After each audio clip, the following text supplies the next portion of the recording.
திருநெல்வேலி மாவட்டத்தில் இருக்கிற கூடங்குளத்து பக்கத்தில் தான் இந்த விஜயாபதி ஊரில் விஸ்வாமித்திரர் கோவில் அமைஞ்சிருக்கு.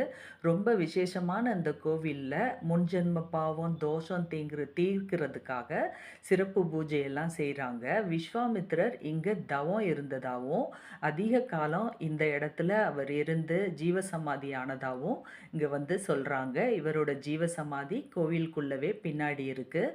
ரொம்ப விசேஷமான இந்த கோவிலில் வந்து ராமபிரான் அவரோட பிரம்மஹத்தி தோஷத்தை நீக்கி அவர் அதுக்கப்புறம் சிறப்பாக இருந்ததா புராணங்கள் சொல்லுது. எவ்வளோ தோஷம் முன்ஜென்ம பாவம் முன்னோர்கள் செஞ்ச அந்த தோஷம் கர்ம வினைகள் அனைத்தும் இங்கே வந்தால் தீந்துரும்னு சொல்லி சொல்கிறாங்க. பக்கத்துலேயே ஒரு ஓடையும் போய்கிட்டு இருக்கு, வாய்க்கால் மாதிரி போயிட்டு இருக்கு. ரொம்ப சிறப்பான இந்த கோவிலுக்கு போய் வணங்கி வர்றது ரொம்ப சிறப்பு. ஏன்னா இங்கே எந்த விதமான தோஷம் என்ன தடை இதுவரை ஏற்பட்டுட்டு இருந்தாலும் அத்தனை தடையையும் இங்கே நீக்கிடுற அளவுக்கு விஸ்வாமித்திரர் இங்கே ஒரு சிறப்பான சக்கரம் வச்சிருக்காரு, ஸ்ரீ சக்கரம். அந்த சக்கரத்தில் நம்ம அங்கே பக்கத்தில் உட்காந்து வேண்டிட்டு இருக்கிறப்ப கண்டிப்பாக அந்த வேண்டுதல் நிறைவேறும்னு சொல்லி நம்பிக்கையாக சொல்கிறாங்க.